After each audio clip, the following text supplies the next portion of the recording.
What's up, Fit Foodie fam? We are discussing how to hit your macro distribution today. Oh, the infamous macros.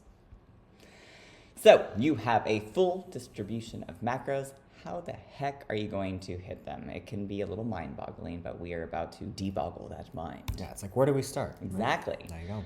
First, let's talk about food makeup simplistically. General food guideline. You see a little what's it called, Venn diagram here. We have our proteins. Protein examples, we have boneless, skinless chicken breast, 97% lean ground turkey, egg whites, canned tuna, etc. We got our carbs, fruits, berries, melons, apples, whatever. Veggies, green beans, broccoli, Brussels sprouts, starchier veggies, potatoes and rice, that's what makes up our carbs. We also got our fat sources, things like oils, butters, egg yolks. For general purposes, when we're speaking of single ingredient foods like some of the ones that I had just named, the following's typically going to apply. Carbohydrates like green vegetables typically have a makeup of carbs, proteins, and can also have a trace amount of fats. Higher starch carbohydrates such as rice and potatoes typically are made up of carbs and proteins. Lean protein sources like boneless, skinless chicken breast, white fish, they're typically going to have protein and lower fats. If you're looking at moderate to fattier proteins like bone-in meats, they typically have mid to almost equal proteins to fats, like brisket. Oof, brisket. And fats in general, like butters and oils, are straight up fat. You'll see that the different circles overlap, and these overlaps carry a higher amount of both macronutrients that it's overlapped. So for instance, if we were to take avocado, so avocado is made up of fats and carbs, about equal. Tortillas typically have, you got the lard in there. So we got our fats, we got some proteins, we have our carbs. Nut butters also are going to be made up of protein, fats, and carbs. The brisket talked about, heavy on the proteins and fats. Even brioche rolls, so some of the breads that you have will also contain fats often. When you log your foods into your nutrition tracker, pay attention to the macronutrient breakdown of the foods that you consume, because that's how you're going to learn what is exactly in the food that you're eating. Let's talk simple macro hitting 101. First step is to figure out the macros you need to consume in each meal. If you consume 3 meals a day, you're going to divide each macronutrient target by 3. So for example, we have 3 meals a day, we got 120 grams of protein, 75 grams of carbs, and 40 grams of fat for the day.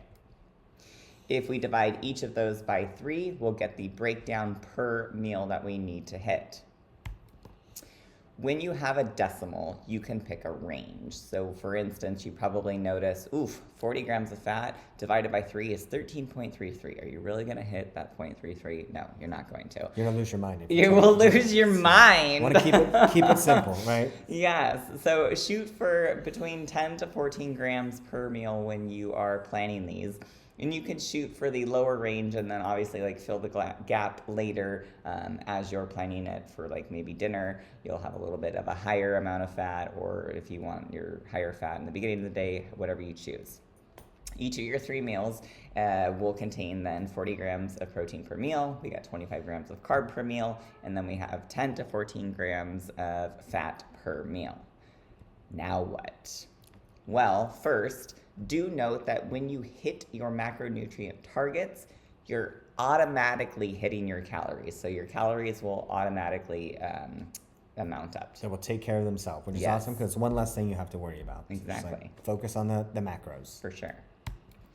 Second step in meal planning. So now we know how many macros we need to hit in each meal. We want to follow a particular order. So following the order, we'll call it.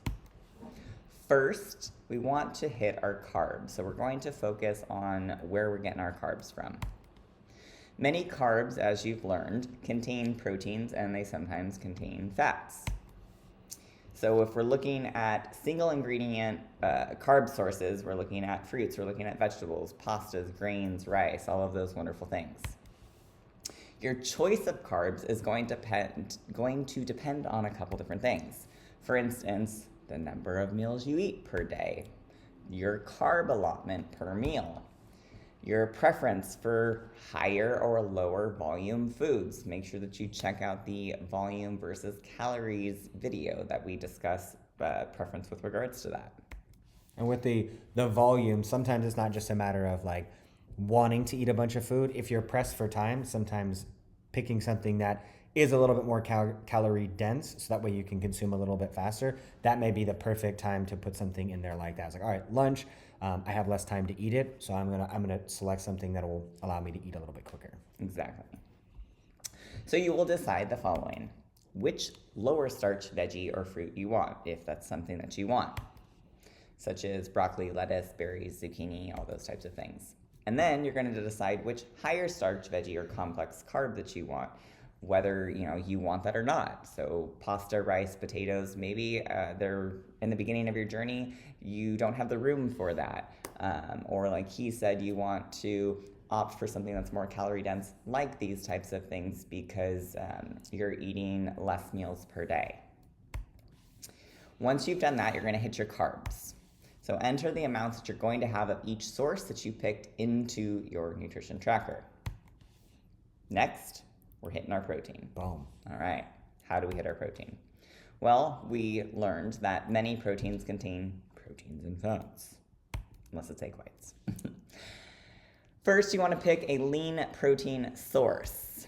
So which lean protein source do you want? That's what you're going to decide.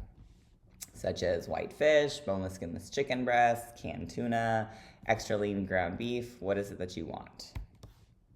Then, same thing like you did with your carbs, enter in the amount of protein that you need to hit your protein. By choosing leaner sources of protein, you're usually going to be kept within your fat range. And because of that, we may need to hit fats. So that is where we're going to fill the gaps. And lastly, we're going to focus on which fats we're going to hit. Because when we're using single ingredient foods, oils and butters only contain fats. You'll next decide which oil or butter you want to drizzle on your food, or maybe you want to cook with it. So your choice. A little bit of a recap here. First, hit your carbs. Then hit your protein, then hit your fat. Following that particular order is really going to allow you to easily hit your macros, especially as you're first starting out on your journey, and making sure that you're focusing on single ingredient foods is going to make it that much easier. If you did this in a different direction, such as doing like your proteins first, your carbs, and then your fats, you're usually going to be over in fats or your protein amounts. Same thing's gonna apply to if you started hitting your fats first, because then when you put in your protein and carbs, then it's gonna push those numbers that much higher. Want to give you some general tips and pointers with this, if that wasn't enough.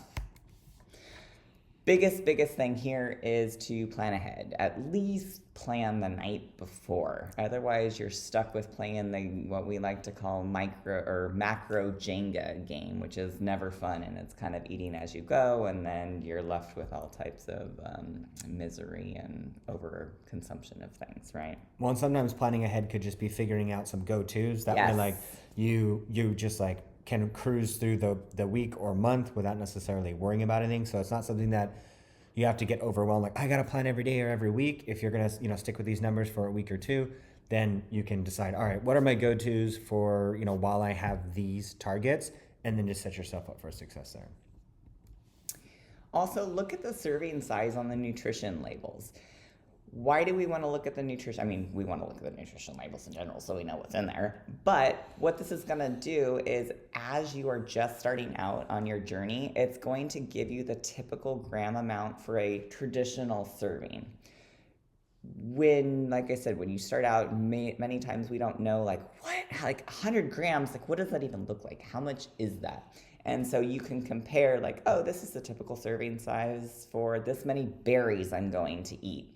And then when you enter it in and then you measure it out, you can see like, ooh, I want more berries than that. And you can modify it to your liking, but it's going to help give you a baseline for like, oh, this is a perfect amount of grams for me to eat on a regular basis. Or, wow, this is like nothing, like this is a grain of rice or whatever, so that you can build that association. So you want to take a look at the traditional serving and decide if you want that, more, less, all that fun stuff. I would say most of the time, I think people would be surprised at how small a like grain serving is and how much more berries they can have. Yes. And as always, keep it simple. As you're beginning, choose single ingredient foods at first to really build and develop this habit, especially as like if you are bulk prepping these types of things, to allow you to easily measure and track these foods. Other notes, one of the questions that we get often is, I hit my macros, but my calories don't add up in my nutrition tracker. Just note, the FDA allows food companies to round down, which can cause for calorie discrepancies in the trackers. But bottom line, as we discussed before, if you hit your macros, that's what counts. So if you hit your macros, your calories will add up. They will be in check regardless of what the label does or doesn't say. Yes. Goals to shoot for. All right.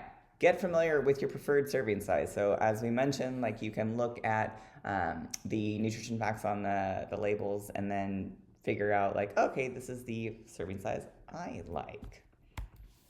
Plan your meals ahead of time, or have your go-to staples. Sit down and take the time to plan out, okay, these are the 5 meals that I eat for the day, and you can, or 5 different meals, and you can cycle through them or whatever it is, but take the time to actually plan ahead. Aim to stay within 3% of your macronutrient targets, so really get good at planning them, knowing what those are, knowing what's in your stuff, and then staying within those targets on a regular basis. The ultimate recap. Utilize your nutrition tracker to pay attention to what the food sources you choose are actually composed of. So that's what you're going to learn when it comes to your macronutrients. Look at the nutrition labels to help give you general serving size amounts and adjust accordingly. When you hit your macros, you hit your calories. Macro planning 101, when you're starting out, hit your carbs, then hit your protein, then hit your fats. Aim to be within 3% of your macronutrient total, so be consistent. And remember, the more you practice, the better you become. Before you know it, like seriously, all of this is just going to be second nature. It's going to be amazing. I'm so excited for you. And you're going to be a completely new person because it's this skill and habit that you have built. One more thing, we have a FAQ. I want something I don't normally eat, or I'm going to eat out. So how exactly do I hit my macros? Ooh, good question. So let's talk about, we'll call this a variety meal. So how do we incorporate a variety meal? It's super simple. First, you're going to enter in your variety meal into your nutrition tracker. So it'll count, you'll put it in, and be like, okay, this is what I'm going to eat, this is what I don't normally eat. Put that in first. So it's like if you're to go out to a restaurant, decide what you're going to get at the restaurant, put that in your tracker first. That's going to account for and give you the remaining amount of macros that you need to hit, if you have any, unless it took up all your calories. It happens. And then, if you haven't, which you're about to find out soon, utilize the Super Bowl theory video to hit your remaining macros and divide it into the number of meals you will eat. That is the simplest way. You are going to love it. It's going to blow your mind. And that is it. If you have any questions with regards to this, of course, we are here to help. Ask us, but the biggest deal with it is just planning ahead and practicing